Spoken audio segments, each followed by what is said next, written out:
Okay, hello guys. Ginawa ko lang tong video to kasi meron akong nakita sa group chat. Hindi nila alam, nasa loob ako ng group chat, no? Hindi nila alam. Isa ako sa nasa group chat. Ako yung pinag-uusapan. Wala daw akong wildlife culture permit.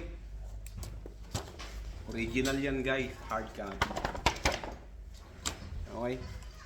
Hindi ko lang to sinisend sa mga customer. Pero meron ako yan, Brad. Original po yan. Okay. Kanina nga, galing lang ako sa mismo. Pumunta ako doon Hindi to online, Brad. Hindi to online. Pumunta ako mismo sa opisina ng, ayun no, yung ganito. Kaso hindi na ako nakapunta doon sa sa pagkukunan ng wildlife culture permit ng LTP kasi nga kulang na ako sa oras. Okay. Ito yung hinahanap mo. Ito po yung hinahanap nyo. Meron ako yan. Okay. Yun lang po. Ayaw ko magbanggit ng pangalan. Sabi mo, stay away. Okay lang, hindi ka kawalan. Hindi lang naman ikaw ang buyer kung buyer ka man. Stay away from me. Okay lang yun. Mas maganda nga mahal ko kayong lahat guys. Ay no, ito. Oh, ito ano to? Kapag itong papakita sa inyo guys, kulay puti, hindi yan original. Ang original po, ganyan kulay.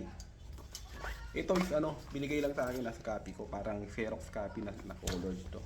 Receiving copy pala to, receiving copy. Oh, ayan, ito yung original, walang nakalagay na diyan. Ito may receive diyan, ganyan. Okay. Kompleto tayo, huwag kayong matakot. Kung bumili kayo sa akin, may wildlife culture permit tayo at issuean ko kayo ng LTP. Okay. Mahal naman ko kayong lahat, magmahalan tayo, huwag na tayo mag-away. Ako mahilig ako magmura pero ayoko na magmura. Kasi mahal ang seedling. Hindi. Sa mga hindi pa nakasubok sa akin, try nyo.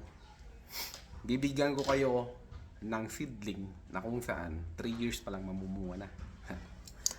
Okay, hanggang dyan lang muna tayo Okay, bye-bye.